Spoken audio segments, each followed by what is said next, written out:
সাংবাদিক বিভু রঞ্জন সরকার নিখোঁজ ছিলেন। পরে তার মরদেহ উদ্ধার করা হয় মেঘনার জল থেকে। সত্য লিখে বাঁচা সহজ নয়, তাই এই লেখা এখন ব্যাপকভাবে ভাইরাল।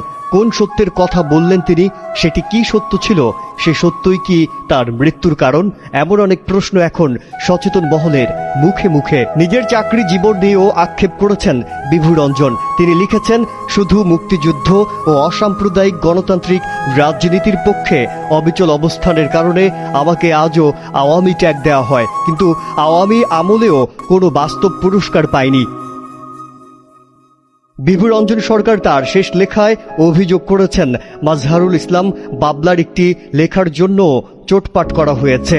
আপত্তিকর কি লিখেছেন বাবলা? লিখেছেন, সেনাবাহিনী শেখ হাসিনাকে সামরিক হেলিকপ্টারে দিল্লি পাঠিয়েছে, আর শুধু পুলিশের গুলিতে নয়, মেটিকুলাস ডিজাইনের মাধ্যমে জঙ্গিরাও মানুষ হত্যা করেছে। এখানে অসত্য তথ্য কোথায়? তিনি আরো লিখেছেন, শেখ হাসিনা কি হেলিকপ্টার ভাড়া করে গোপনে পালিয়েছেন? হাসিনার পুলিশ না হয় ছাত্র জনতাকে হত্যা করলো, কিন্তু পুলিশ হত্যা করলো কে বা কারা? এসব প্রশ্নই ছিল বিভু রঞ্জন সরকারের। খোলা চিঠিতে আর্থিক কষ্টের নানা দিকও তুলে ধরেছেন তিনি। নিজের শেষ কর্মস্থল নিয়েও হতাশার গল্প লিখেছেন। তিনি লেখেন, নামে বেনামে হাজার হাজার লেখা লিখেছি, সম্মানে কিন্তু পেয়েছি খুবই কম। সাংবাদিক তার কলম দিয়ে সত্য তুলে আনবে, এটি নিরেট সত্য।